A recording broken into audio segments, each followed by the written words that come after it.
Okay, good evening, everyone. Am I audible?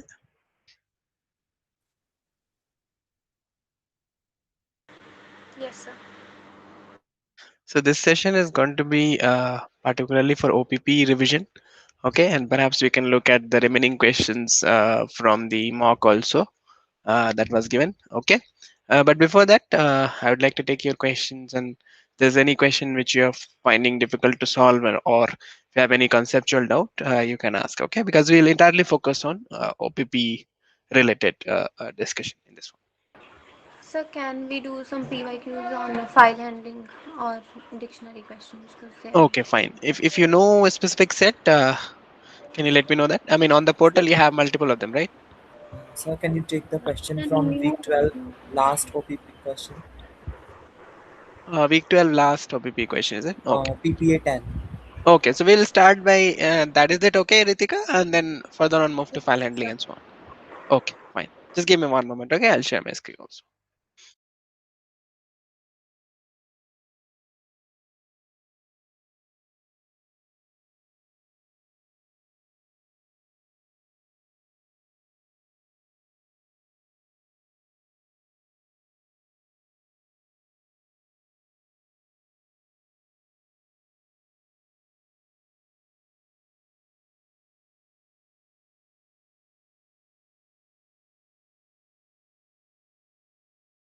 Is the screen coming up?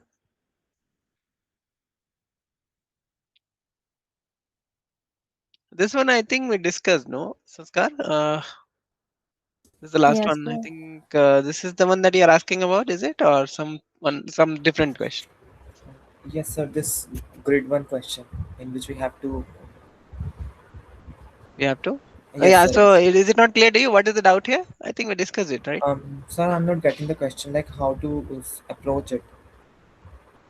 Oh, okay, okay. So I'll just briefly explain it again, okay, because we've already done a detailed discussion on this in the previous In which sessions, right? session, sir? I think that would be the previous one that I took Thursday, that is. Okay, last week, because today's Thursday, right? Okay, So, okay, yeah. sir. Then I So will this watch is that. okay. If you can watch that is better, right? Because it'll save time for other questions. Also, we have solved this already. Okay, Idea sir. is basically think of it like a grid, right? So in games you have something like that, right? And then so if you are at the boundary, only condition is you cannot go beyond the boundary. If you're at 1 comma 1, then you cannot go down, cannot go left, right? Similarly, if you're at 5 comma 5, then you cannot go to the to the right. So you are bounded essentially. So Yeah, you're actually, taking sir, in test cases, the number I got that the it is given the matrix number like 5 cross 5, 7 cross 7, but the second line like north, east, that Mhm. I'm not getting like how to what No, is. these are the keys, right? So when you so assume this case, okay, I am at 1 comma 1. Now Hmm. assume like this is like keys, right? The buttons are there. So if I press east, right, I press E, so I'll go to the right, right. If I press N, I go to the I go upwards. If I press S, then I go downwards, and if I press W, then I go to the left. So these are like switches that Ha. whenever it's switched, we have to go that in direction. Exactly. So one step at a time you're taking. Okay. So assume I'm at 1 comma 1 and I press east 3 times, then I'll end up at what? So 2, 3, and 4. So I'll end up at 4. Okay, sir. Okay, Okay, is got that it. okay? So with this understanding, you can carry on, I think. Okay, then yeah, I think the previous person was Ritika, I think, who asked about a specific one. Can you tell which Yes, one to take? sir. Saying PYQ. PYQ, huh? File handling. Yeah. Okay, okay. So let us see something from OPT only. I think one of them will be file handling because you always give it. Okay, so Yes, sir. this is data analysis. This will be file handling. Yeah, this is file handling. Okay, so you see this one. This is OPP2 only. Okay, so in this case, let's see. Let us go through the question first. Says write a program that takes a text file with several lines. Okay, each line has a string followed by indices. Okay, this part you'll have to understand clearly what it is saying. Indices separated by commas. Okay, so this is something like this. You've got a line, and so first I think the yeah. So the first part of it is a string followed by comma separated numbers essentially. Okay, indices that are okay, and it could be multiple digit. I think so. I mean, in this case, it's only single digit, but possibly could be multiple digit also. No, we'll see that. Okay, the function should rearrange the characters in the string according to the given indices. Okay, and print the updated strings. The indices specify the new order of the characters in the string. Okay, so this one is easy to understand. I'll explain that once again. Each number corresponds to the position. Okay, and this is one based index. Okay, idea is that, see, we have this string hello, right? So HELLO, right? And assuming H is 1, E is 2, L is 3, and the next L is 4 actually, and then O is 5, right? The last O is 5. Then what it is saying is, if I have given the indices in this order, then this is the new string essentially. So you see 2 is what? 2 is E, right? So E comes first. And then you have 1, so which is H in the original string. So H then comes after that, right? And then you have L and then so on. So is the idea clear what is happening here? Yes, sir. Nice. So we'll try to do this one. Okay, and similarly for the other strings, that is all there is to it. We'll see what it is saying. So notice file in standard output type question where input is read from file. Okay, output is printed in the standard output. So you have to basically print it. Okay, read it from the file. Nice. So we'll see this case is also same thing is there. Okay, write your code to read the file and print the result. Use the variable file name for the name of the file. Okay, because we don't know which file it is. Right. So it's already given to us right here in file name. So we'll do that. Okay, just a second. Let me uh increase the this thing also a little bit. Okay, so first thing is you have to have the file, so we'll use with. I mean, there are other approaches, but I'm just going to use with. Okay, so with open, what goes in? Can anyone point out which file should we open? File name. The File name, file yeah, name. because file name is given and they're saying variable is file name, right, for the name. So in open basically accepts the file name, right, and the mode. So first you have to give the file name, and then the mode, because we want to just read it. No modifications. We don't want to modify the file, right? So we just read it. So therefore R. As, so I have to give some variable name, so the file pointer essentially. So I'm saying F, okay, for the file. Nice. Now, so thing is that I have to do it for all lines, right? So this is like a file, right? In that we have first line, second line, third line, and for each line you have to process, like that's what it says. Several lines are there. Each line has a string followed by indices separated by commas. Okay, that is the structure. So it means I have to read all lines essentially, right? And there are no headers, so I don't have to worry about skipping a certain line and so on. So what I'll do is for line essentially, because I just get that right for line in F. So you get every line. So just to start with it, like just to begin with it, no, it's always good to keep checking your output, what is coming, every now and then. So up until this point, we just want to make sure everything is fine. So we'll just see what kind of output we get. Okay, we're just printing it. Now we see, of course, it will not pass, but I just want to see what it is. Okay, so you're saying that whatever is given in the input, we are getting that back because, of course, we read the file, we printing it. Okay, now once you have a line with you, what are you going to do with it? First part is the string itself, right? So I'll just extract that out. Okay, and how many this thing is there also is not clear, right? So that's fine. Okay, so what I'll do is I'll say parts. Okay, and that is going to be also, I'll strip that because there could be spaces and things like that, so I just want to get rid of that. Split by comma, right? So here if you do that, what it will get, you will get a list with the first item being the string itself, because remember I'm splitting by comma.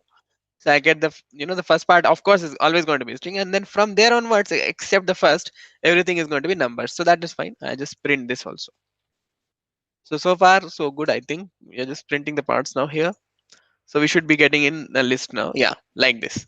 Okay, so you know what to do from here because you have the string and then you have these numbers to arrange it. Nice. So essentially now, uh, the string, I'm going to call it S. Okay, or let's call it word. So word will be what? The first part. No, first part is the word. Now from then onwards, apart from the first one, no, everything is going to be numbers, right? So I'll just loop over that. So for I in range, remember I cannot start from zero because zeroth, the zeroth item is the string itself that I've already taken care of. So I'm going to start with one now. Okay, one up to how many ever numbers are there? That's fine. Like this is just a starting point, right? Starting from one. Now, if we start from one, you're getting numbers in strings, right? So you have to convert into integer also, right? So then and I can assume it will always be number, right? Because that is given. So what I'll do is I'll print the numbers now. So print int of parts of I. Okay. So that part I'll see, and before that I'll print the word also. Let's say just to see we are getting the right things or not. Okay. Now I'm going to test run. So hello, I'm getting now here. There's some issue. Okay, now I started with one. Mm, s- Sorry. Okay, no. This is supposed to be length of parts. No, up until length of parts. That is sorry. I should not have said that. Yeah, one comma. Yeah. So you start from one index one and then go up to how many ever you know remaining items are there. Fine. Okay. So you're getting 21354, right? In the as a number, as an integer, right? All of them are converted because I'm printing like that. Fine. So what would be the new string? Then remember I have the original word with me in the variable called word. I'm going to then create a new string essentially, construct a new string following this order. Okay. So what I'll have is like, let's say I call it new. Yeah. So this, I'm not going to call word. So let's say this is the string itself, right? And the new string is going to be blank to begin with. I'm just going to add it now. Okay, like this. So the new string then becomes plus equal to, right, because I'm concatenating. This will be the previous strings uh, character which is at the position, which position, which is at the position uh, parts of I. Okay, and remember this is one based index, right? So this will be the first letter is 1 actually, but remember in actual Python indexing we have to start with 0, right? So what I'll do is I'll subtract 1. Is that okay? The intuition behind why we are subtracting this part? Up until this point is clear. Any Yes, question? yes, sir. Okay. And then so again, not string, should have been new string. So new string from the new, I'm creating new string using the old string with the indices that are given in the parts. Okay, converted to, of course we have to convert, right? Converted to integer, because otherwise if we just pick it, it'll be string, right? And then subtract 1 from it, so that'll be the new string. And then I'm going to print the new string once I go over the entire part, like the complete thing. If I visit that, then after that, so let's see. Yeah, we're getting the output, right? So looks fine, right? And shall we submit? Okay. And private test case is also passing. Okay, so it means that logic is correct. Yeah, any questions on this? So any file-based question that you're going to see is going to follow this typical structure. Okay, you will be given a file name to read. That will be known to, because otherwise you cannot open a file, right? So you have to have the file name which will be given to you. So open a file, start reading the file as required, right? And then keep on processing it. Remember, we are doing it within the, so while as we are reading the file, we are doing it, right? So line by line essentially. One more thing you have to remember is make sure you strip. It's always a good practice to strip the white spaces that may be present. It may not be there, it may be there also. It's a good idea to always do that, because you just want to make sure that any comparison or equality checks that you're doing should not fail, right? So that's why you strip it essentially. And then from there onwards is up to you how you're going to do depending on the question at hand. Okay. Yeah. So shall we see other file based question or anything else? Any can you pick up something else like other Uh, other than file? Sir, I have one Yeah, doubt. Rishan, please. Huh. 2025 May set 1. 2025 May set 1 OPP2, right? Problem 3. Section 1, problem 3. Section 1 problem 3. Okay. Yeah, what is the doubt here? How do we find this? Pangram, huh? So let's read about it. What it's saying. It's saying that write a function is pangram. Okay, the text is string text has input returns to if the string is a pangram. Okay, false otherwise. A pangram is a sentence containing every letter of the okay, every letter of the alphabet at least once. Oh, that is easy to check. No, I mean, basically everything should be there, right? A should be there at least once, B should be there, C should be there, and so on. For all the 26 letters of the English alphabet, it should be present, right? So it's just checking for presence. Okay, so what I'll do is give me one moment. Okay, I'll show you how to approach this, and then we'll do it. Okay, instead of directly, just give me one moment. I'll get a notebook.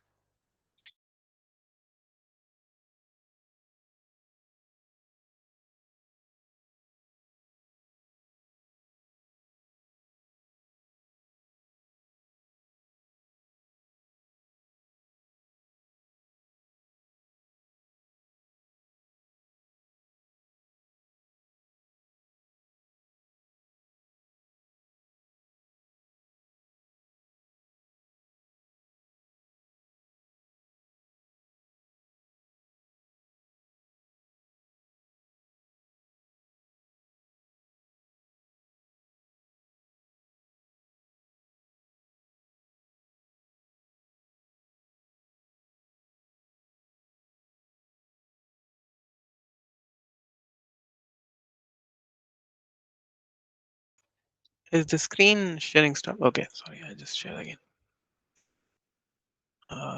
Yeah. Is it coming now? Should be visible, right? Yes, sir. Yes, Okay, sir. thanks. Yeah, yeah. So idea is Yes. simple. So see, if you want to just okay, so if you have say a string, right? Hello world. Okay. So basically, how do you check for presence? You check for like this. So if you say h in s, and well, I need not print here in this case, but yeah, just print it.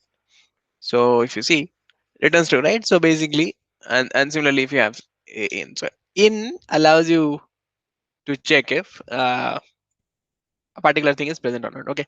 So one naive way of checking whether something is pangram or not could be something like this. So I have this is pangram, string is this. Okay. And let's say I have this uh yeah. So I'll keep that let's call it alpha. Okay. A B C D E F G H I J K L M N O P Q R S T U V W X and Y and Z. Okay. So I have this like for every letter I would check should be present at least once, right? That's fine. So basically what I have to do is that for yeah, char in alpha it is also if char not in not in s, yeah, we can do lowercase. Okay, return false. Yeah, that's it. I mean that's what it is saying, right? So essentially every character of the alphabet I'm going through it. Okay, if any character is not there in the string, then it is not a pangram, right? I need not continue further. I'll just stop right away because I saw that it is not, right. And if I go through everything and it is every character is present, then that is true. So this is how you check for it. So this is false. We can take something else which is actually a pangram. So I think this appears to be a pangram. Okay, yeah. This is the sentence that shows up in the in the font. Okay. You cannot copy this. Okay, so let me write it. You can take it from the template. Yeah, I can take it from the template. Thanks for that. uh, Yeah, example you can copy from that. Here. Okay, so I'm going to give this, or let's update here only. See, it is saying pangram, right? That's the idea. Okay, so we'll see. We'll do that here again. So essentially, alpha. Now what I'll do is I'll just make use of this. So since it's given, what I'll do is I'll copy this. So here you have this copy button, right? You can copy this and then say equal to, and then essentially paste it. So you see? Sir, also we could use string.ascii. ASCII, that one is. Oh yeah, here It's they written mentioned it. on top. Yeah, nice. Okay, yeah, that is also there. So ASCII lowercase basically gives you this, whatever we have, same thing. Okay. Okay. So now for C in text, okay, if the not in, let's use this string.ascii lowercase, so I can make it comment, right? It's not required then in that case. Fine. ASCII lowercase and that alpha is the same thing essentially. Okay. And then return false. Otherwise, I go through everything and still it's fine, so I'll just return true. Okay. Okay, then in this case should be fine. I'm not sure. Let's see. Okay, something is wrong, I think. Okay. Skill lowercase is there. So what you have to do is basically you see what is happening here. Actually, the input is given something like this. You see the quick is actually caps, right? So the moment it saw capital Q and it tried to look into that, it found that it is not there. So I assume that it's not panagram, right? That's not the case. Actually, we have to lower it essentially. Okay, do it like this. So text dot lower. First of all, you to normalize it essentially, right? On both sides you have lowercase. Then you compare. Now it should be fine. Yeah, but the first one still not passes. Why? Um. Okay. So see, if not in this, then you return false. That is fine. Otherwise, you return true. Hmm. Sir, it checks space So we also. can use is alpha function or not there? Is alpha is to check whether it is alphabet or not. But in this case, it's all English sentence, right? So all of them are is alpha essentially.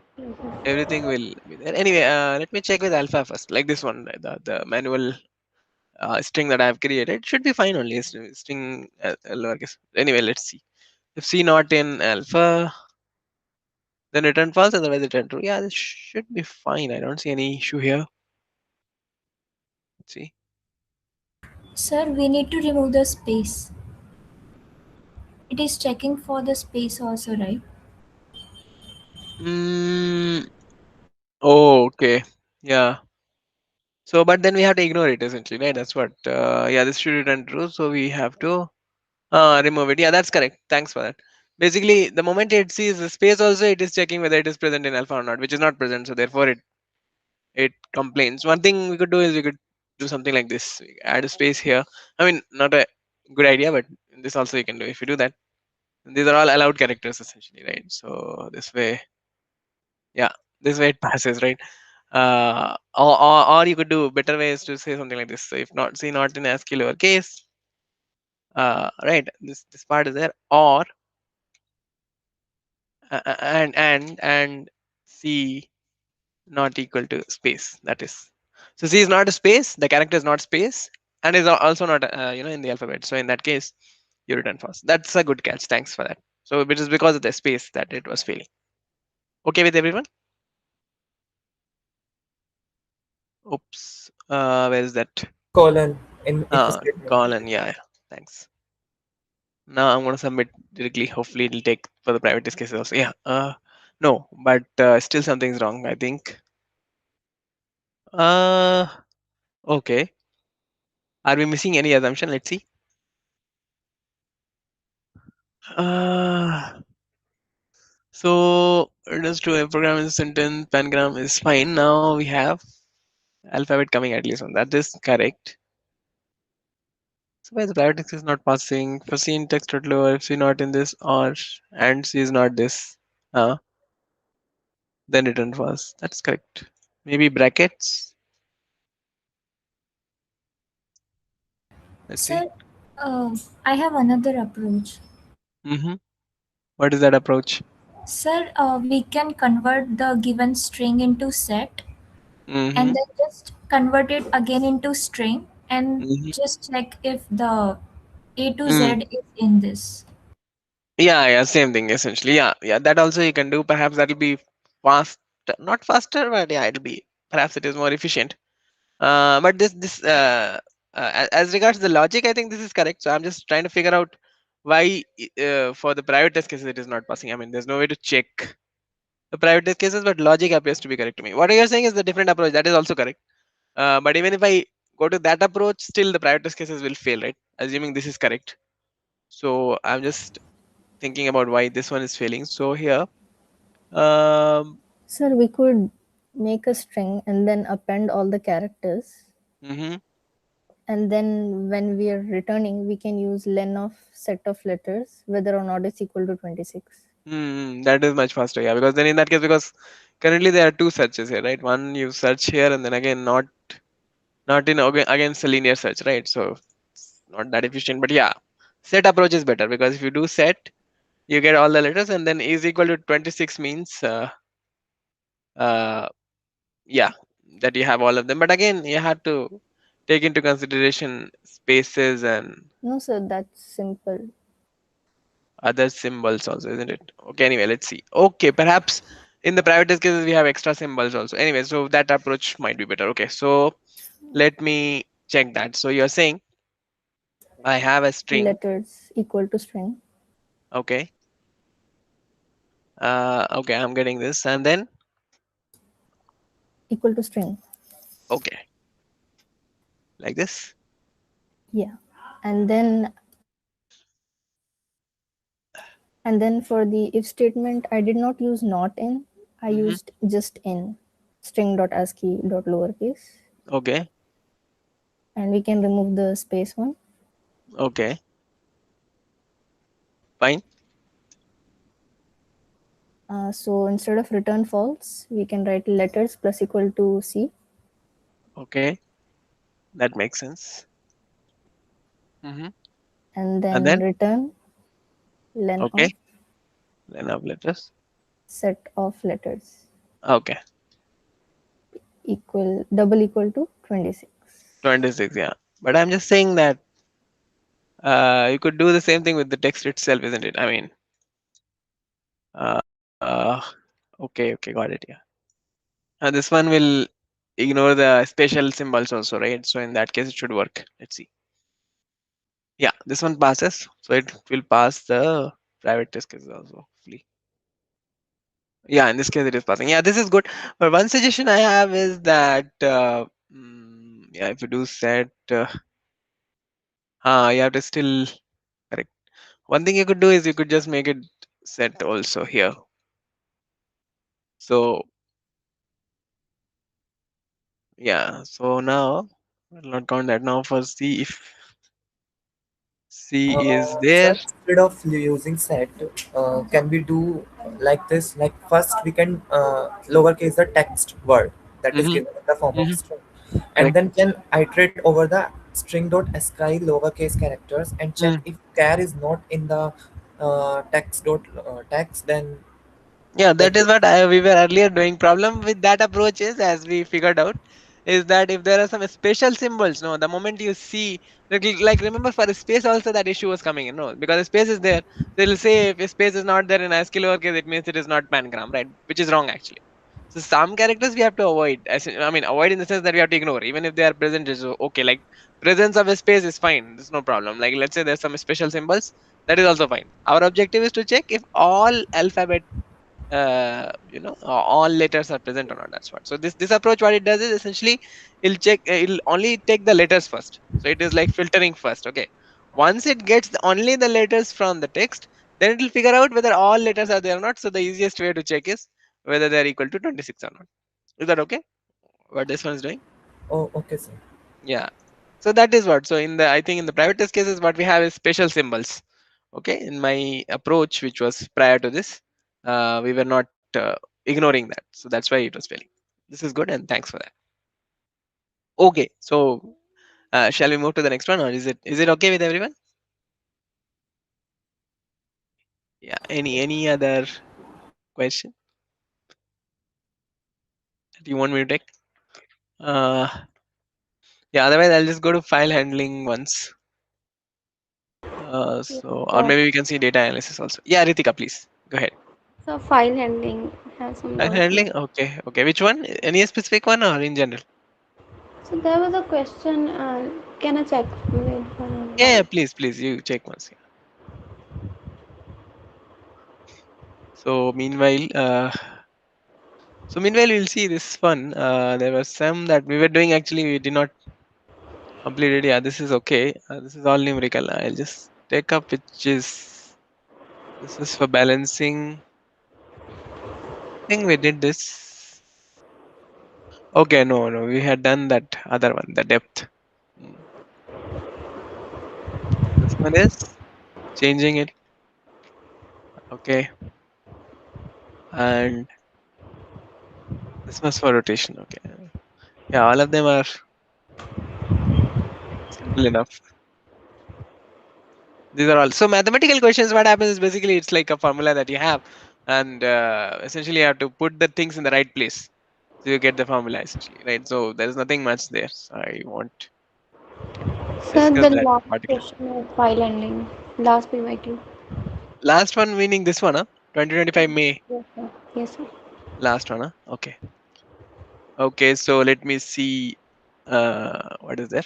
This one, right? Column totals. Yes. Okay. So let me just read this. It says read the contents of a file containing a markdown table. Okay. Have all of you seen how a markdown table looks like? Like essentially Yes, sir. separated by this pipe symbol that is there. No, so you'll have columns and all. So essentially it looks like something like this. I'll show you exactly how it looks like. So it goes something like this. I'm drawing a rough sketch of that, but that is the idea. Okay, so this goes something like this. You have column A, column B, right, like this, and then you have things like this.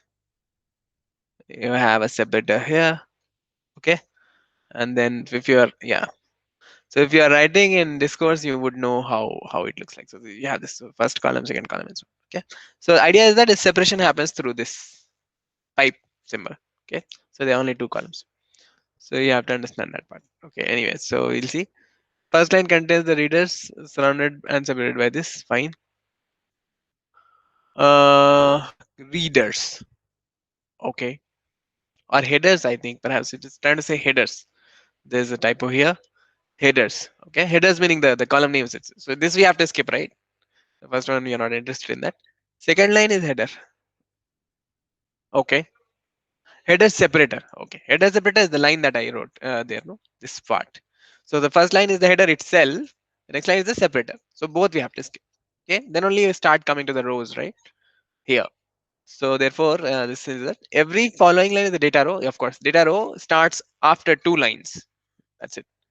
And no data and containing this and dash and has no data. Second line is the header. That is fine. Value surrounded by this one. The separation is happening through this pipe symbol.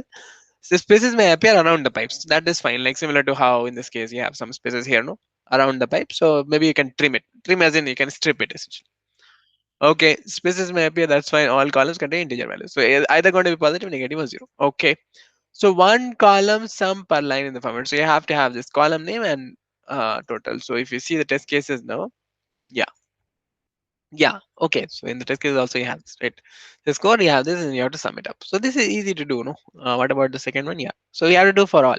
Okay, fine. So the approach goes something like this. Okay. Uh, I am first of all I'm going to read that file. First of all, that's the first thing, right? So file name R as F. Okay. So what I'm going to do is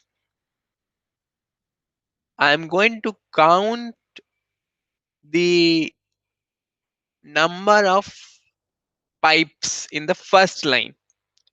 Remember what it will give me? It will give me the number of uh, columns plus one, right? Because remember, in the start also you have this pipe and the end also you have it, right? For every column. So essentially, if you count this number of pipes, there are four pipes here. No, so the columns are there are three columns essentially, right?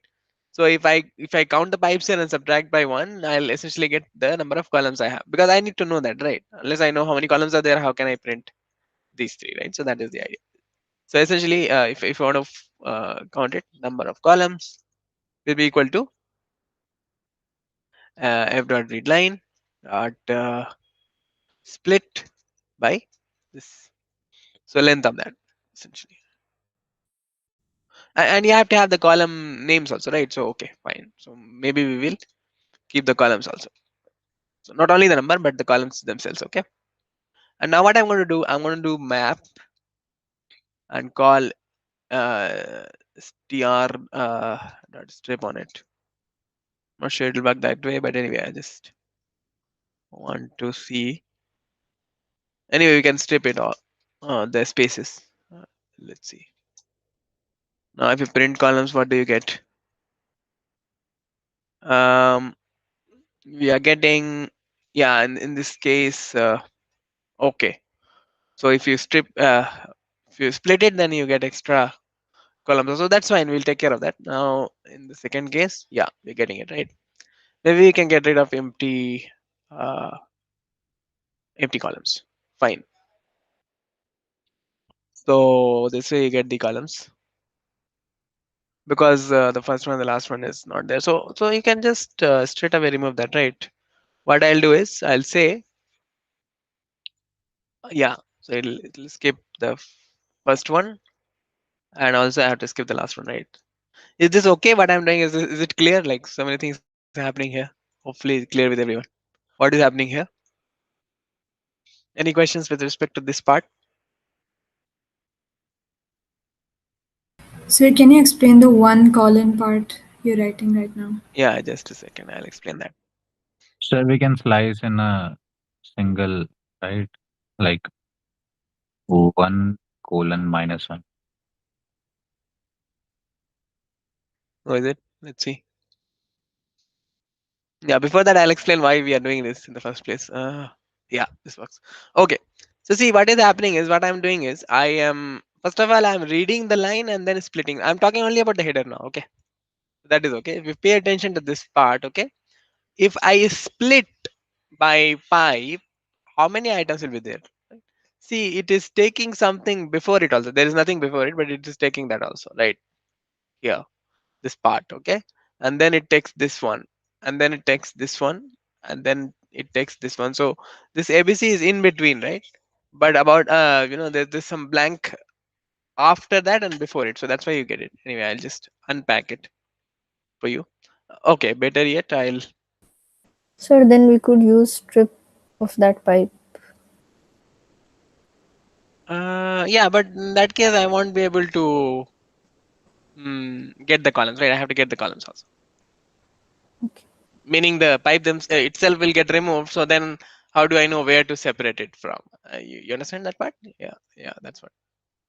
So anyway, I'll show you exactly what I mean. So here, if we have something like this, right? I'll just copy that template. No, not template. In this case, I can copy, right? Yeah, fine. So this is how it looks like. I'm talking only about the first line. Okay. So this is what you have, right?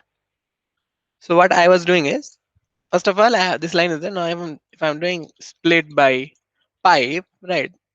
So this is what you get. See, you're getting this extra. Why? Because split by pipe will give you both sides of it. No, I mean, assume that I have something here. This is the let's call it 1. Let's call it 2. Right. So now it is fine, right? Because see, you're getting 1 and 2 because you're splitting by that. But problem is that in this case we have nothing, so you get blank. You're splitting by this, right? So this part, the other side of the left side of it also you get. Okay, and the right side is A, then the right side here is B, and then the right side here is C. That's fine. Now here 2 is there, so after that you get it. Is that okay? Why is this coming like this? Split. This is very simple to understand. Hopefully with everything is fine. Okay, sorry, with everyone it is fine. No, everything is not fine yet. We'll get to that stage. Okay, so here right, so I'm reading it and then doing it. So essentially that's why I was removing the first one, like I was starting from the first onward. So let's assume that there's some extra column here. I don't want to take it. Okay, so this we can assume it as a blank also. So I'm doing one column, so it'll skip the first one. If I don't do that, then I'll get the entire thing, right? So I don't want the first one, so therefore I'm skipping it like this. So even if you don't have this, like this is like just like blank, then you skip that part. That's why I'm doing this. Now also I need to remove the last one because this also I don't need. Even if it is not there, it'll come right as blank. So I don't need it. I need to skip this. So therefore I'm doing -1. So if I do that, then you get something like this. Is that okay up until this point? Why we are doing this slicing? Somebody asked about it, I believe. Yes, sir. Okay, nice.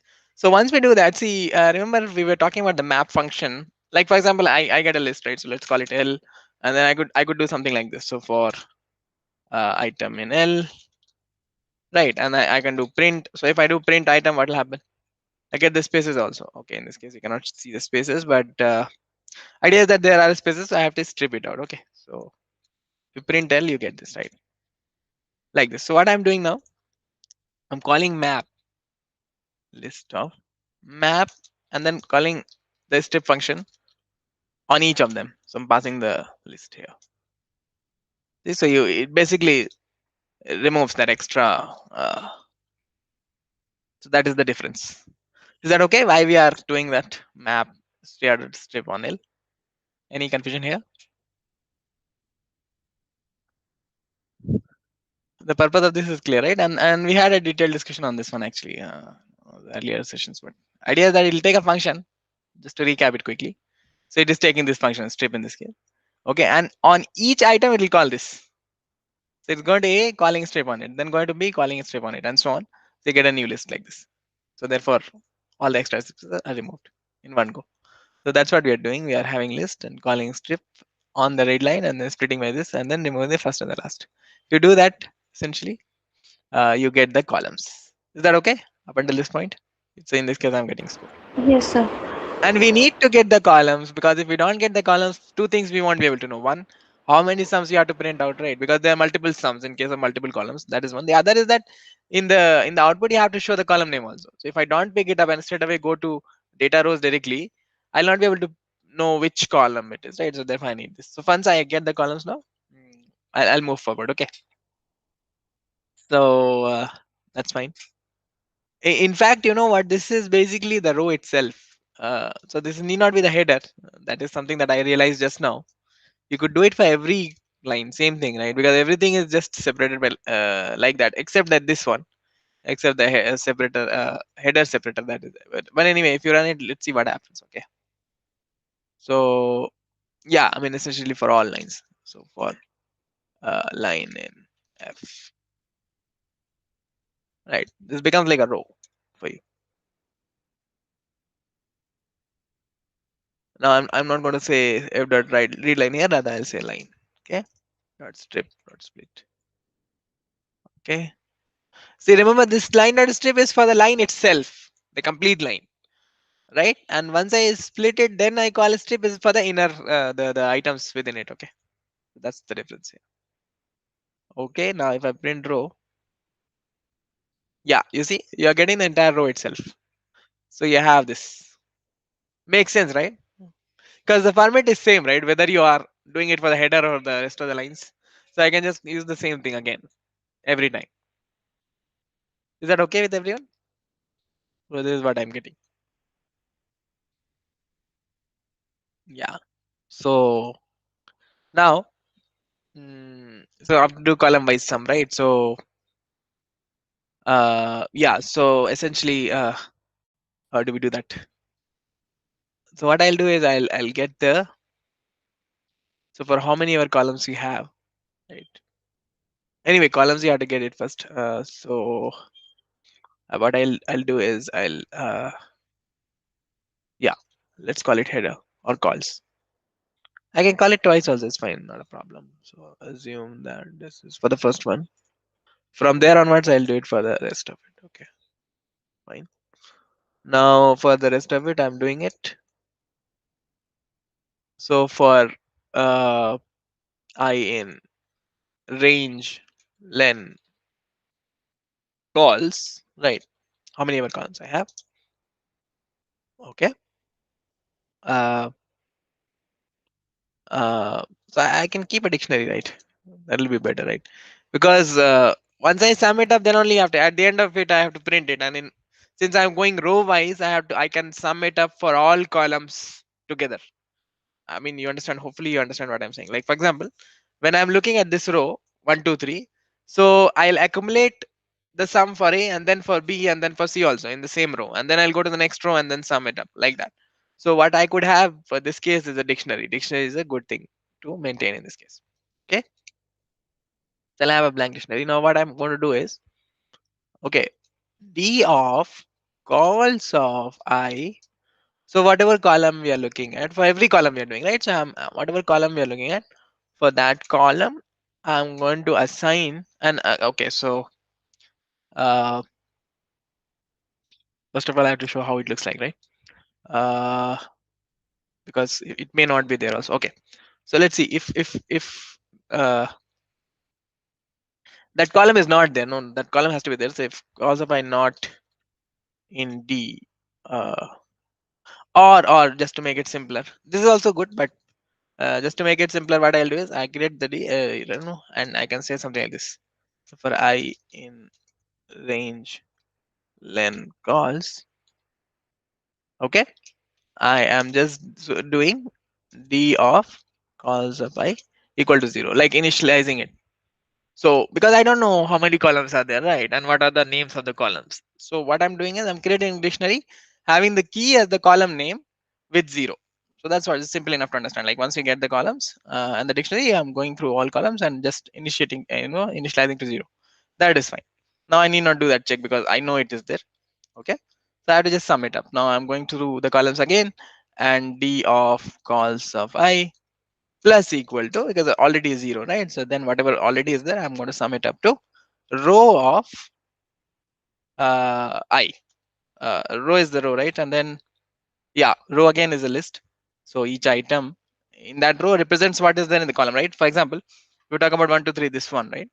Then if we take the 0th, the item at the 0th index is that 0th column, essentially the first column.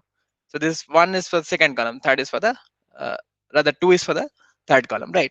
So that's why I'm summing it like this. Anyway, I will go through that code again once it is finished. Now if you print D, once everything is done, you get the sum as Sir, a dictionary. Huh. Go ahead, please. Yeah. in the 16th line, you have right line, but it should be f dot strip dot strip.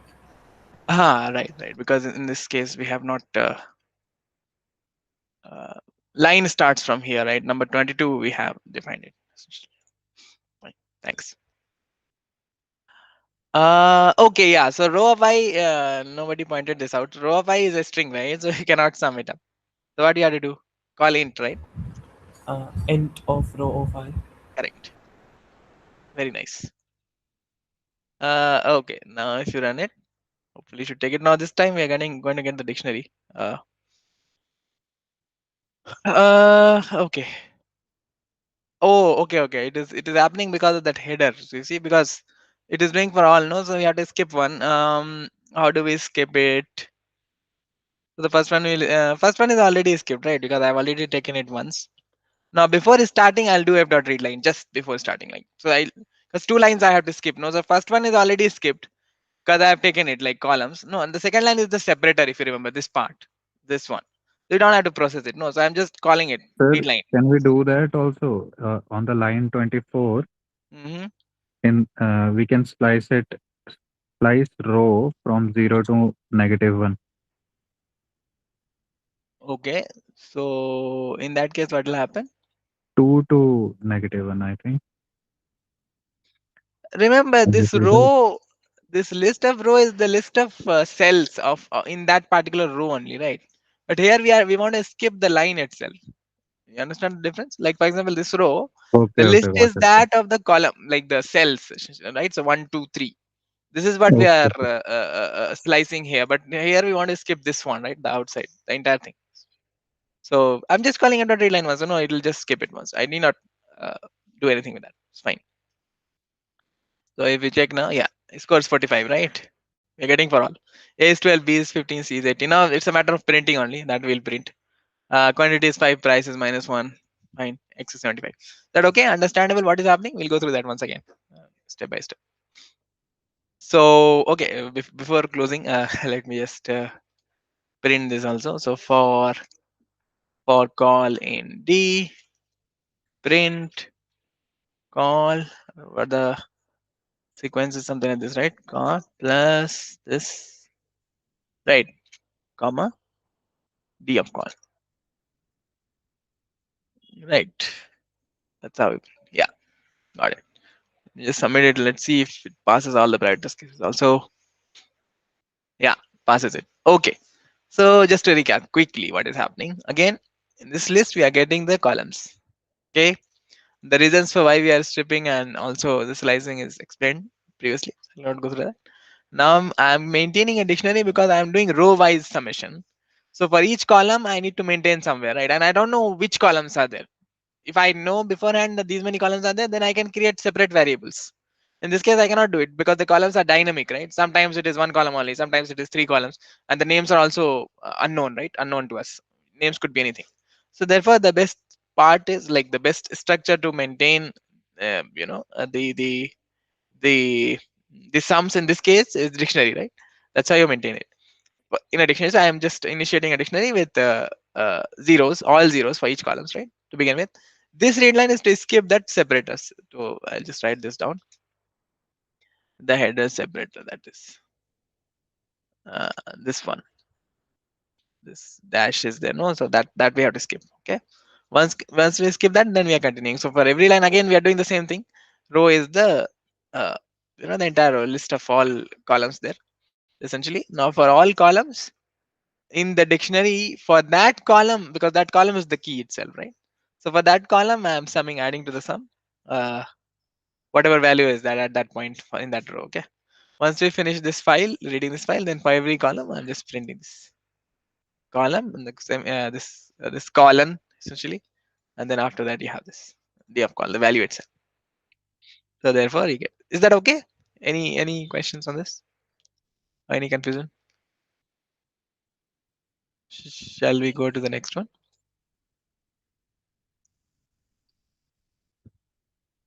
Okay, fine with you, Ritika, also, right? I think you were asking about this, right?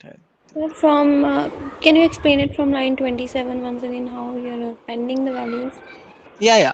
See, I'm not appending. This is summation, mathematical, like arithmetic operation happening. So Okay. this part is okay, right? So again, each line I'm getting the row, fine. So I'll just print the row also. Row printing, okay. Let us print the row also, no? So you know what is there. So row looks like this. See 10, 15, 20, and so on. So this one is 1, 2, 3, 4, 5, 6, 7, 8, 9. So all columns are there. Okay. Now what I'm doing is for every column, because I know the columns beforehand, I have the list of columns now. So I'll print the list of columns also here above.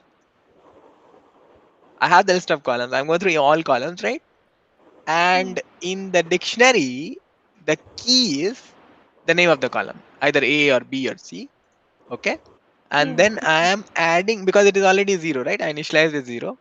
So whatever is already there, I'm adding to it whatever the current value is, whatever row I'm looking at.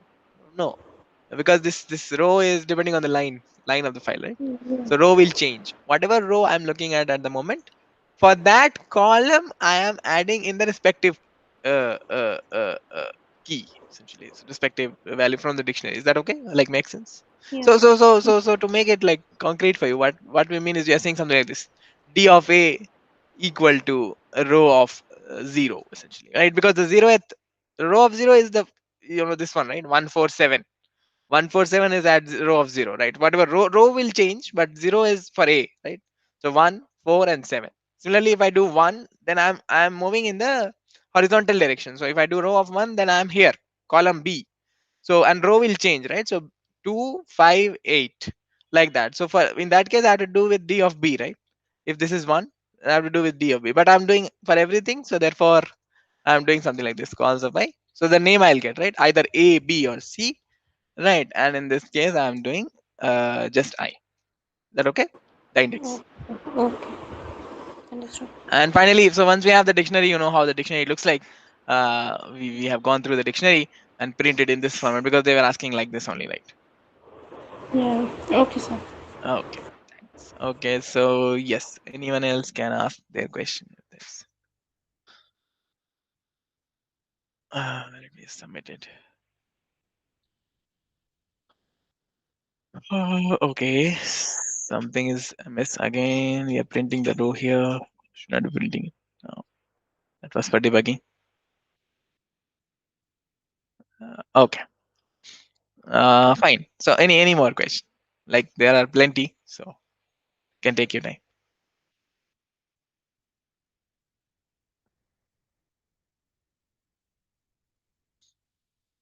So with respect to file handling, I think that's one of the data analysis ones also we'll see. No, so let us start with this. So thing is that you'll have file handling, right? Like similar to the pattern is there, right? So we have file handling, we have data analysis, and then we have other simpler questions in section one. Mostly it's like not so difficult, the easy questions, and then section two you have some counting and all. Multiple steps are involved here, and then you do it. Section two, problem two. This is dictionary related, right? And then the last section you have data analysis question also. Like this data analysis type of questions basically combine multiple things at once, right? So for example, the request, uh, right? So depending on what you're asking for, like average rating, average some pages, longest book, average above average books, and so on. So multiple things are there in one single question essentially. So you have to do for all. So that's why it is data analysis. Okay. Somebody is saying section two, problem two. For which one? This one? This set only? Okay. Uh, so let's see. Oh, this one, huh? Fine. So this is grouping. Uh, Ascending order of keys. Huh? Okay, this one had a problem, right? That somebody reported, I believe. Yeah.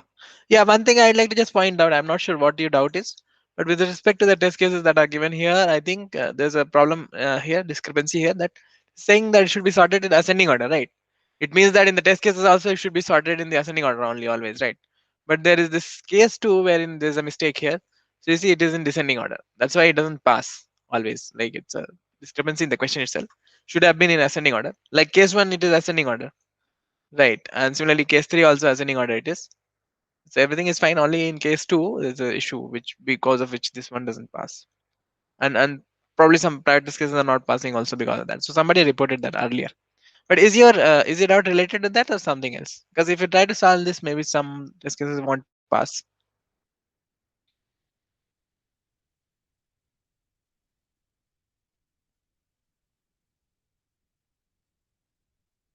So shall we skip this one or do you still want me to go through this?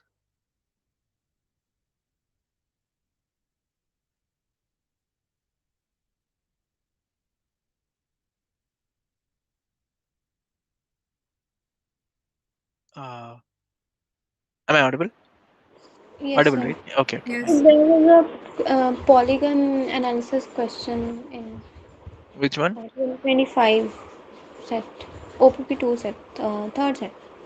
Third said Polygon question. Huh? Let's see. Yeah, it's last second question. This one. This is the analysis part.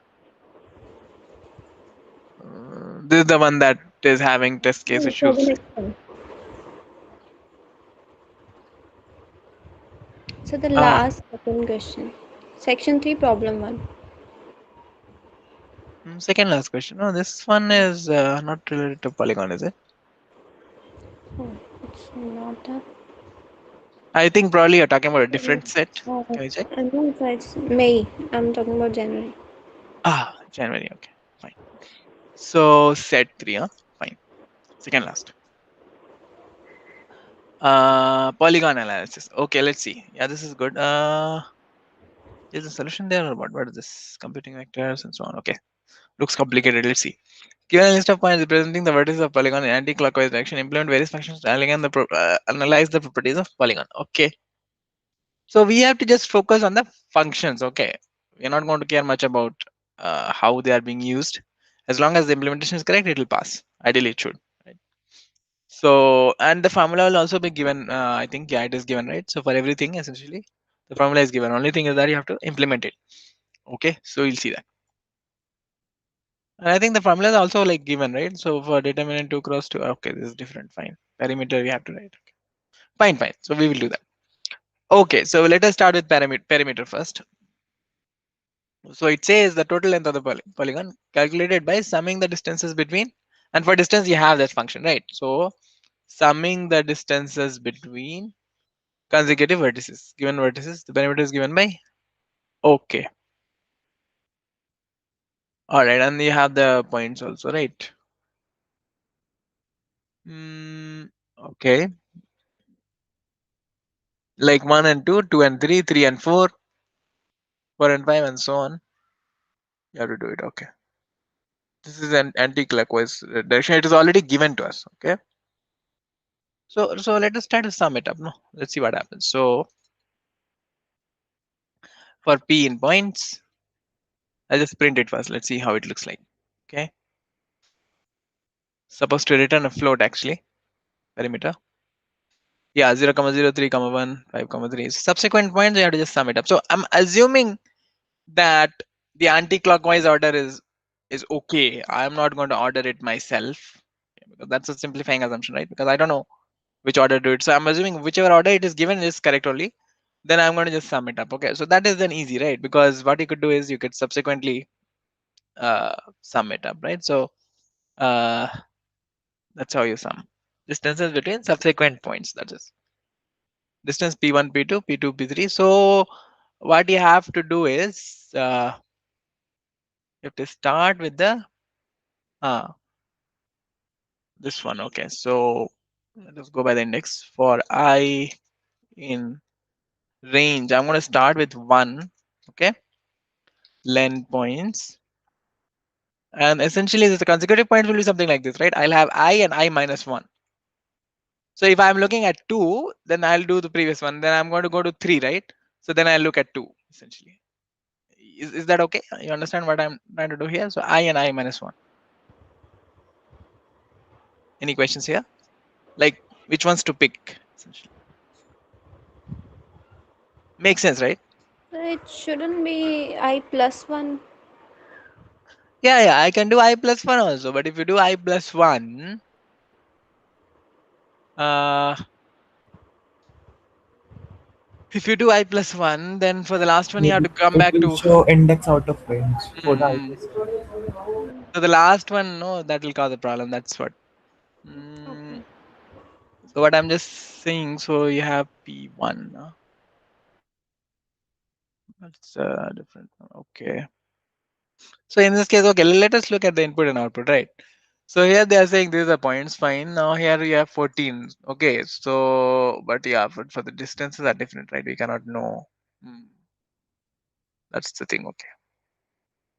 Okay, fine. Anyway, so we will see that B1, B2, and Bn up to B1 given by this one. Summing distances between consecutive vertices, right? Consecutive. This is fine only. Consecutive only. Because in this case, I'll take care of all. Okay.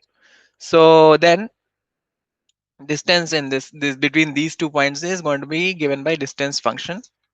Okay, points of I comma, so the previous one I minus 1 and points of I. Doesn't matter, like you can change the flip the order also, right? This is the Euclidean distance, any 2 points will be fine. Like the distances are same from both sides, right? So either you do points of I or points of I minus 1 first, is the same thing. Okay, now if you print the distance, I get it for all, right? So I should get how many distances? Essentially all of them, right? Let's see. How many points I have? In this case, 1, 2, 3, 4. I'm getting 2, 3, 4. So I'm starting from this one, right? So I'm looking at this one. It will go to this one also, right? So this many I'll do. Then I'll move forward and look at this. So once I look at this, I'm going to do this one and this one. Hmm. Right, like I'm starting from here. Okay, then I'm doing this and that. Okay, then I move one step forward and then do this and that. Okay, then I move one step forward and I do this and this one, and similarly I move one step forward and do this and that. Yeah, this seems to be fine only. Okay, so if you now sum it up, so let's call it 0. I'll just comes to be 14. Let's see. uh is it coming out to be? Doesn't look like that, huh? Some issues there. Sorry, I have to return it.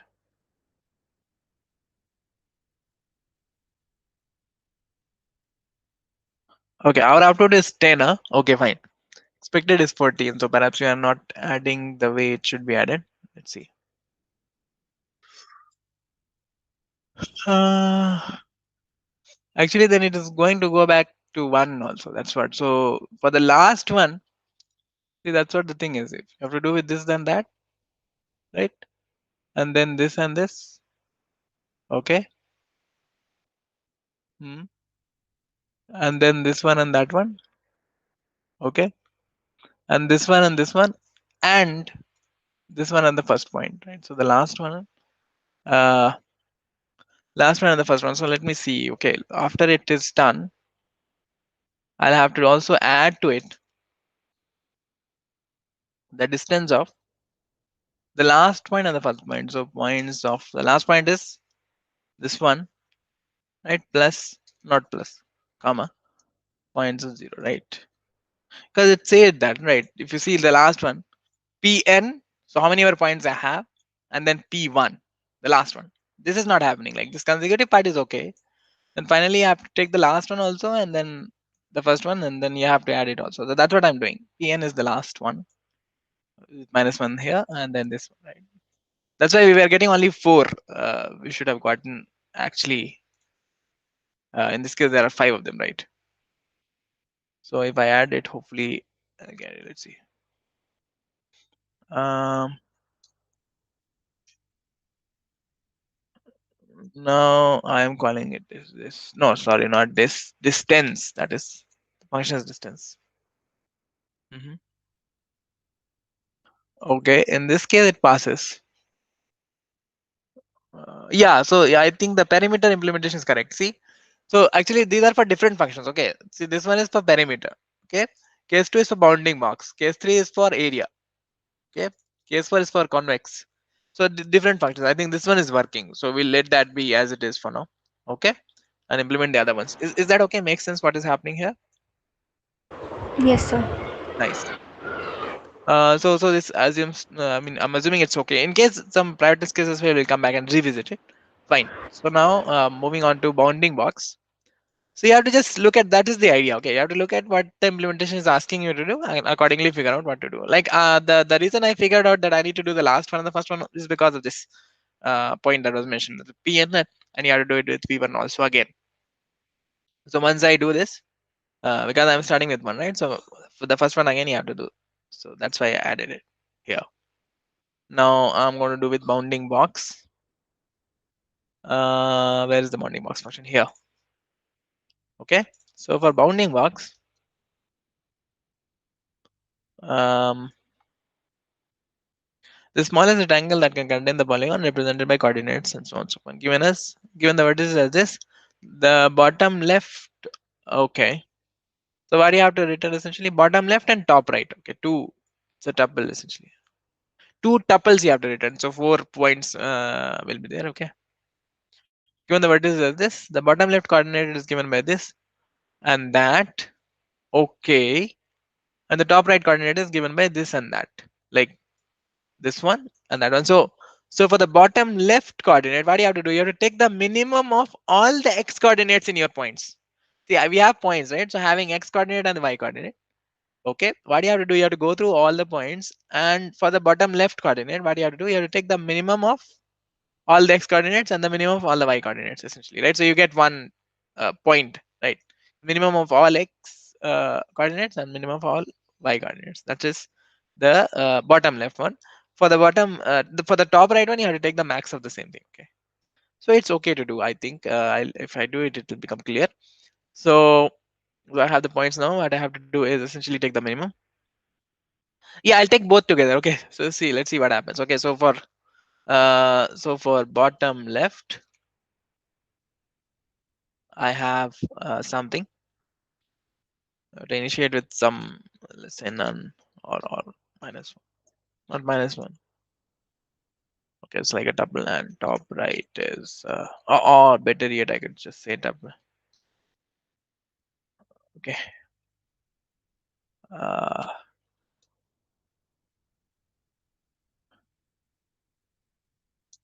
Now what I'll do is I'll go through the points. So remember, points are tuples, right? So I'm going through all the points. Yeah. So point is x comma y, right? In points, because I unpack it also. Because remember, points is tuple, right? And there are two uh, integers in that tuple, right? So I'm just unpacking it. If you print now x comma y similarly, you will get it. Yeah. See, so we are getting it, right? 0, 0, 3, 1, 5, 3, 3, 4, 1, 3. So we unpack it. Fine. Now it is saying the minimum of all these becomes the first like the x become minimum of all the x coordinates become the x coordinate for the bottom left. That's what it is saying, right? Minimum of all x's essentially, that here you're seeing it, right? Minimum here. Okay, minimum of all x. So that's what I'm going to do. So minimum x, maximum x. Okay, let's say it's none and none effectively, and I'll have minimum y, minimum uh, uh, uh, maximum y. Okay, so essentially what I'll do is if and yeah, we have to initialize. So assume I take the first one, right? I have to take something, then I can compare. So I'll take the first one. Okay, so for the minimum one, I'm assuming for both cases I can assume the first one, right? So that is fine, because I'll take that. Let me just think about it for a moment. So taking the first one, that is fine. Now if it is minimum, because I'm going to go through all. It is maximum. Yeah. So I'll just take the first one. Okay. It doesn't matter which one I'm taking. Okay, but I'll just take it to initialize it because I need to compare, right? So I compare the first one. So first one and the x of that essentially, right? So x uh, or you could do it this way also. You take minimum like this, x and y. So you automatically unpack it, and this becomes x minimum maximum. Okay, minimum x, minimum y, maximum x, maximum y. Okay, and for both I'm starting with the 0th point. Okay, it doesn't matter. Anyway, I'll do that comparison. That's fine. Okay, now for every point that is there, if the x the point that I'm looking at, if x supposed to be is less than, is x supposed to be less than minimum x, then I'll just update it. Okay, the this x becomes the new minimum. Okay, and otherwise I'll keep it as it is. Similarly, if y, so at once I'm getting all of these. Okay, so if y is the current y is less than mm, the whatever current minimum I have, then I'll update the current minimum to this new y. Okay, that's it. Now similarly for max also, if the x that I look into is greater than the maximum x that I have so far, then I'll update the maximum x to this x. And if also I have a y which is greater than maximum y that I have looked into so far, then update the maximum y with the new y. Okay. Is that okay so far? What is happening here? Yes, yes, sir.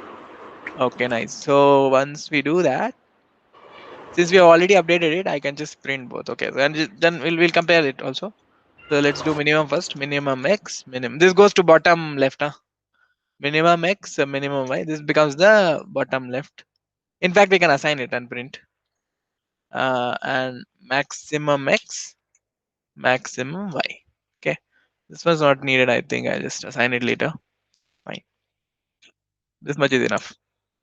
X, y, and again x, y for minimum, maximum, respectively. Okay, let me run it. So if you see, yeah, the actual output is 0054 because of course if you see here, the minimum x and minimum y are 00, right? The minimum point essentially, right? So that's we see that it is there, and the maximum point here is 5. Maximum x, that is maximum x is 5, right? And maximum y is 4, so 5 4. That's why you're getting 5 4, right? Amongst these points, the maximum y is 4, minimum y is 0, maximum x is 5, and minimum x is 0, so 0054. Is that okay? Yes. Similarly for minimum and maximum. So I think just a moment please. So you have this one,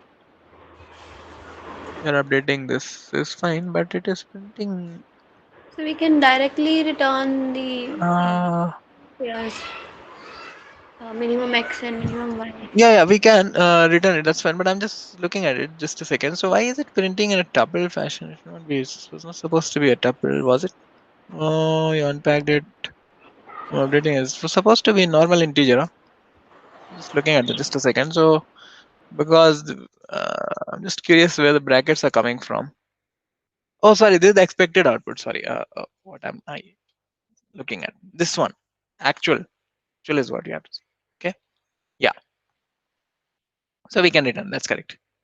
So this is returns the bottom left, which is the tuple. So and top right. So basically, it is a tuple having two things in it. So yeah, we can return like that, right? So minimum x, minimum y.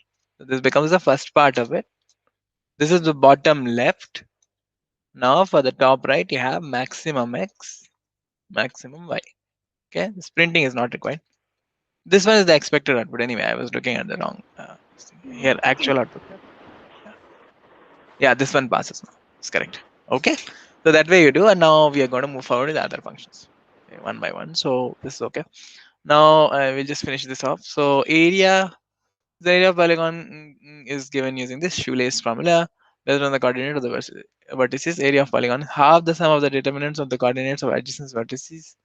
Okay, anyway, this is the thing. Okay, so again, consecutive vertices, we've done it already, right? In the perimeter case also, p1, p2, p2, p2, p3, and so on. The last one you have to sum this up, right? So similarly, how we were doing it for distance, we have to do it for mm, uh, this is different determinant, right? So we can do that. Where were we doing that? Yeah, in perimeter we were doing it, right? So maybe we can copy this, right, and reuse it, because similar function is here also. Now if we paste it, we get it, right? Okay, this time we are not going to sum. Are we going to sum? Yeah, we are going to sum in fact. So let this be a for area. We are going to sum, and then you have to multiply by half also, right? And now instead of distance, now what I'm going to do is determinant. I'll call it determinant. Okay. So and the determinant is det, I think. Det for 2 cross 2. But no, are there other determinants also?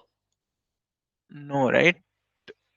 Okay. So I'll just assume that this is the determinant that we have to use. It's for 2 cross 2.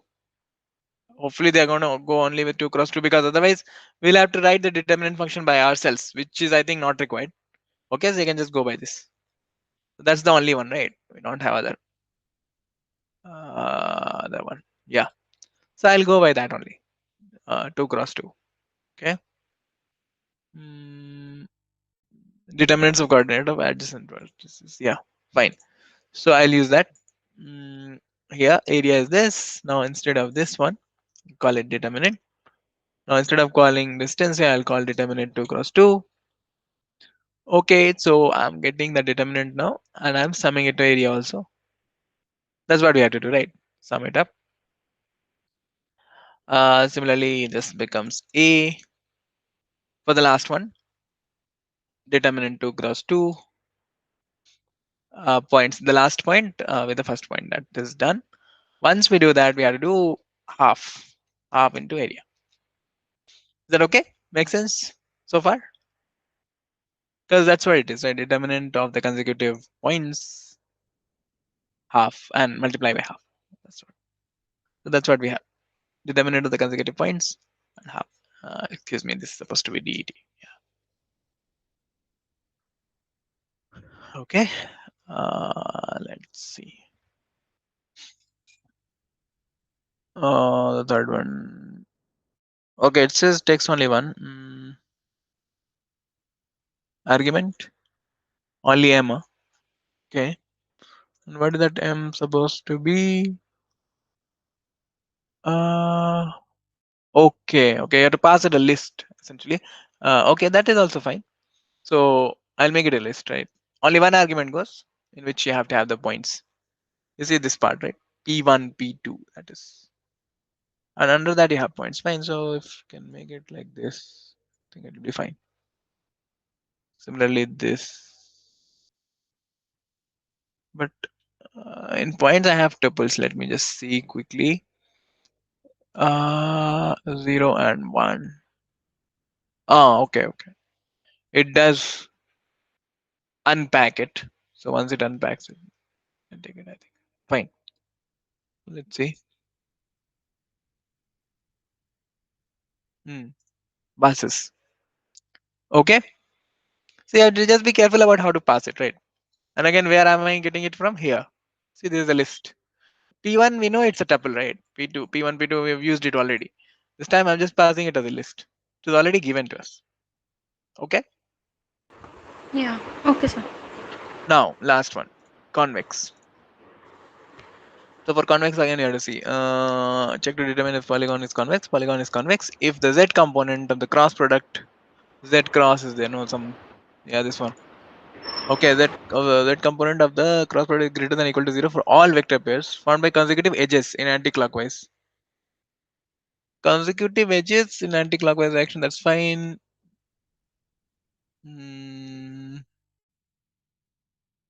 Okay. It says, yeah, that is what it is. That cross of P of I plus 1, P of I plus 2 greater than 0 for all adjacent edges. Okay, and adjacent edges are given like this.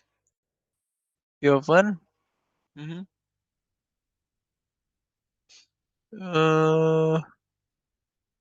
P of I comma P of I plus 1. That is fine.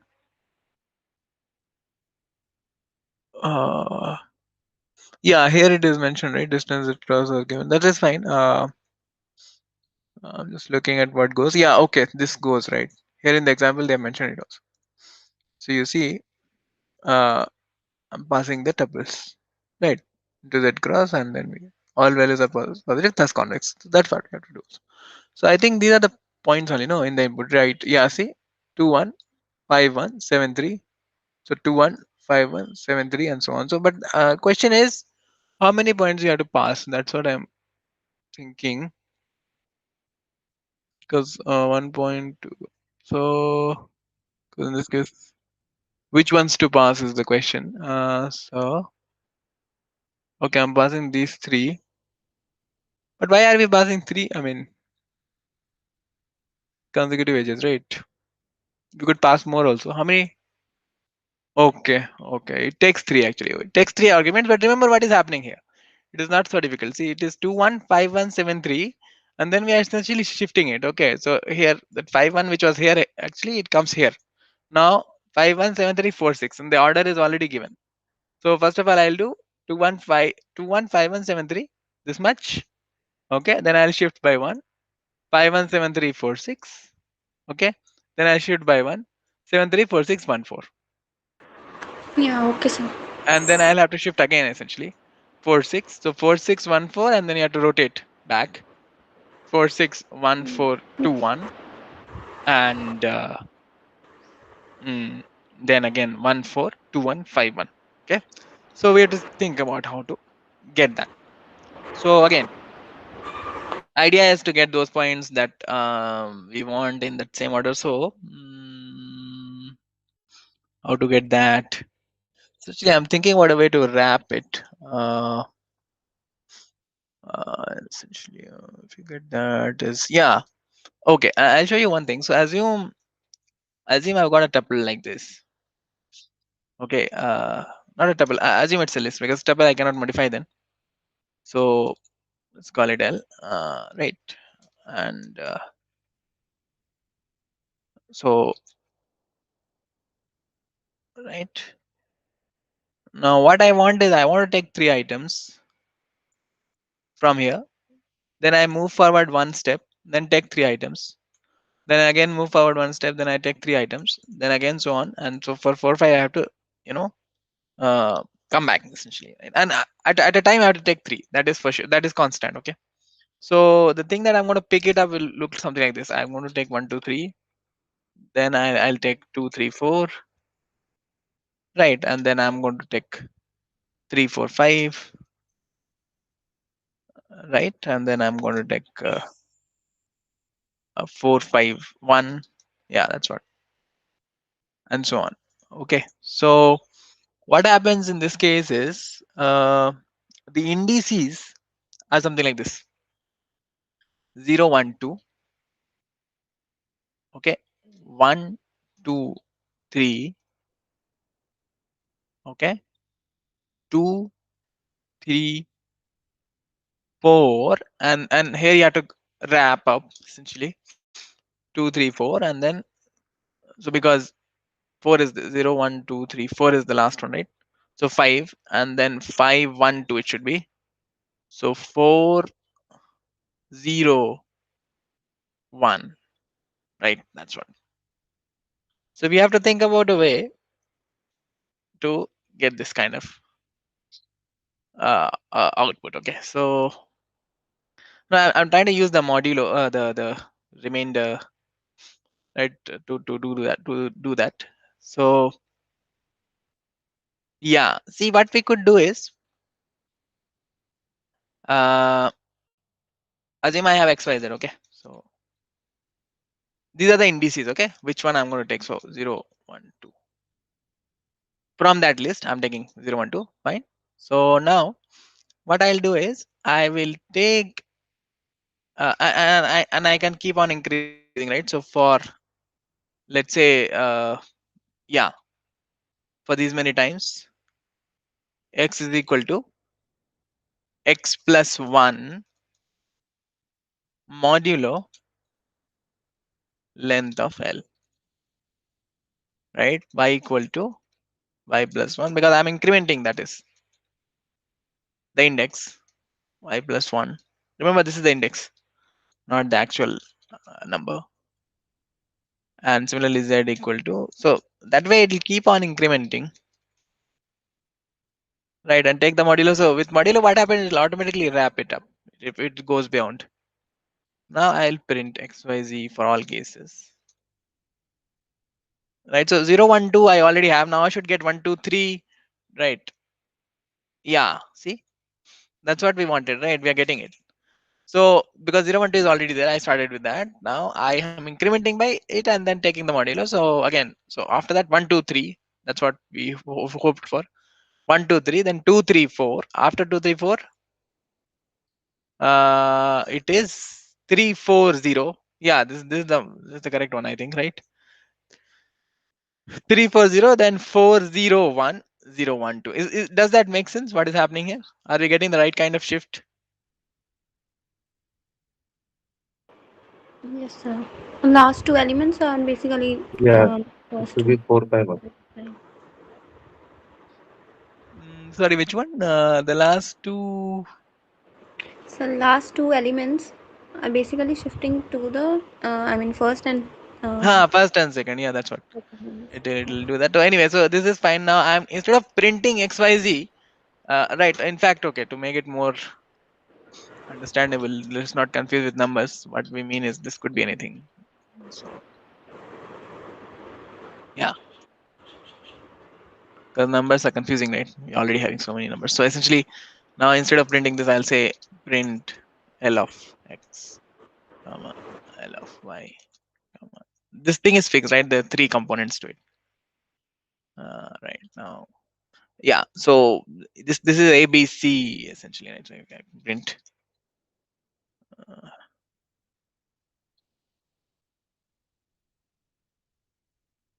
Right, yeah. So ABC, then BCD, then CDA, DEA, BCD, CDE, DEA, EAB, ABC. Yeah, we are getting that shift, right? Yeah, that's what we wanted. So this idea, the key part here is this modulo operator is doing the things easier for making the things easier for us, because that wrap around is taking care of that. How to wrap it around. So whichever needs to be wrapped around, that's the idea. See, if so far we need not wrap around, then it is not wrapping around, because of course the remainder works this way, right? Only when you get to that, you'll get 0, right? I mean, more than that. That's what. So essentially you get something like this: 0 1 2 3 4 5, and then if you take 4 modulo 5, then it's still fine. But if you get 5 modulo 5, then you get remainder of 0. So it wraps around essentially, right? So that's the way it is working. Like it keeps on incrementing and wrapping around. So yeah, I think we are getting it now. Assuming this is correct, so we get this kind of a point, right? It's 2 5 1. That's what we wanted, right? 2 5 2 1 5 2 1 5 1 7 3. Then 5 1 gets shifted. So assume this is ABC, right? Now we have 5 1 7 3 4 6. So that's what we have, right? Okay. So I'm assuming it's fine. Now I'm going to write that down here. Same thing. This time instead of ABC, we'll be having points. Okay. So for I in range len points. Okay. Uh, what are we going to do is okay, by the way, you have to take the surprise quiz also before we close. So I'll request all of you to stay back uh, for the quiz. It is important to submit that, especially for the ES students. It is mandatory. Okay. So I'll request all of you to stay back for a moment and I'll share the G form. Okay, you have to submit that. Anyway, we'll finish this first. So that is okay now. X is equal to what was that? Yeah, so we start with something, right? We have to start with something. So I start with 0 1 2 only, right? X Y Z 0 1 2. These are the indices. Okay. Now x is equal to x plus 1 modulo length of points. Instead of writing multiple times, let's call it n, right? Points. Fine. I'll just say n number of points are there, right? So we know that. Easier to write now. X plus 1 modulo n, y equal to y plus 1. I'm keeping to shift, and if needed I'll wrap around z plus 1, wrap around with n. Okay, so these are the indices. Again, 0 1 2 we are starting because 0 1 2 because we have to start with 2 1 5 1 7 3, right? So 0 1 2, that is okay, and from there onwards I'm moving. So in fact I can make it even easier. I can say can I do something about this? Yeah, if I if I 0 1 2 I want, right, to begin with. So I can say, yeah, there's one thing I could do. I could say minus 1 0 1, right, because this one I don't want to use it, but the moment I increment it will become 0 1 2. So that's what I'll start with, right? Anyway, I have the points now. So z cross values for all of them we have to check. So it will be what? It will be these are the indices. Now z cross I have to put here. So z cross for what I have to check for? Points of x, points of y, and points of z. Okay, just to be absolutely sure, what I'll do instead of z cross, I just print it. So replace the method name later. Test run. Sir, Yes. so instead of x, y, z, why aren't we using I? I also giving the 0, 1, 2, and we can increment it by I plus means I plus 0, I plus 1, I plus 2. It's the same. X, Y, Z won't be required in that. Yeah, you can do that. I mean, anything you can use to keep track. I'm keeping track of it. That's correct. Your observation is correct. Basically, you can start with one also and increment like that. So in that case, yeah, I'll show you that also. Just give me one moment. Okay, I'll see that part first. So essentially, okay. In the question we had one, no, 2151 is the same here, or is it different? 215. Okay, points are different here. But anyway, we can check from here only. So 0031533413 is there. So 003153. Okay. Then shifts to 315334. That is correct. Shifting by one. Now 53 comes here. 533413 wraps around, I think. Does it? No, still not. Now it is wrapping around, right? 341300 comes back. So thanks to the remainder operation that is happening there. Okay, somebody pointed out that we can use I itself. That is also good. So assuming that I don't want to use XYZ, then I can start I with z minus 1 up to n, that is, and because I'm going to anyway increment it, right? And then say, yeah, I mean, in that way, what you have to do is you at We, that point itself you have to we uh, can we can co- start from like without minus one also, like because first is I, then second is I plus one, third is I plus three, yeah, I plus two. yeah, So in that way, every time it increments. So for the next yeah, line, that I understand. Thing is that you have to call z cross then itself there itself, and then within this itself you have to call it, because I plus 1, I plus 2, we are not storing it, right? So here itself you have to call z cross and then check. That is also doable. yeah, we can use I indirectly into the In the, yeah, here in the call cross itself. z cross function directly. We can. Correct. Makes sense. Makes sense. I get what you're saying. But anyway, let us finish this part. I'll come to that and change it. Okay. Let us see for the complete implementation first, because this is more understandable as to what is happening. Now here, if you go to that cross, so essentially what you have to do is now that cross will work. So I have to check if all are positive, right? So that's what you have to do. Anyway, print it. That cross should work. So yeah, 4 6 4 5 8, and therefore true. So now simple check if z cross so and so less than positive, it says it means should not be zero, right? I think so. Yeah, non-negative, it's not saying non-negative, it's saying positive, so I can say greater than zero then in that case, right? Sorry, I can say less than equal to zero. If that happens, then return false. That is the moment I see some pair not having that kind of output, then I return false. If everything is done and I didn't find any issues, then I can say return true. That is fine, and I'll come to that aspect also. Now let's see. Yeah, passes. Case fourth also is passing, and I can just do private test run. Okay, so it is passing now, all of them. Okay, now coming to your point about that, we can do that as you said. Uh, just that it'll. So what you're saying essentially is this, right? I uh, the current I, right? Because that is going to get incremented, yeah. Modulo n and I plus 1 modulo n and I plus 2 modulo n, right? Uh, yeah, that is also fine. Now in this case, I need not have this. So assuming I don't have this, I have n and I'll just go through that. Okay. So 0, 1, 2, you're starting with that, right? So become 0 and 1 and 2. Fine. So for all points you're checking. Okay, let's see.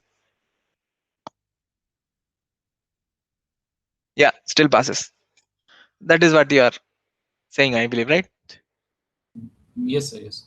Okay, good. Okay then, yeah, that works. So before we close, can we do the quiz quickly?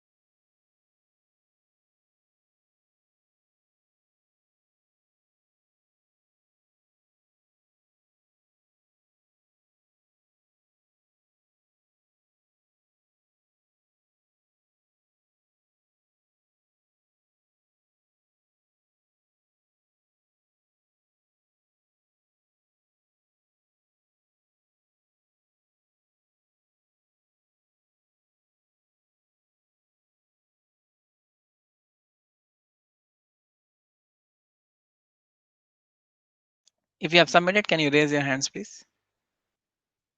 And just see if it is done by everyone. Okay.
Okay then. So if there are no more questions, shall we close?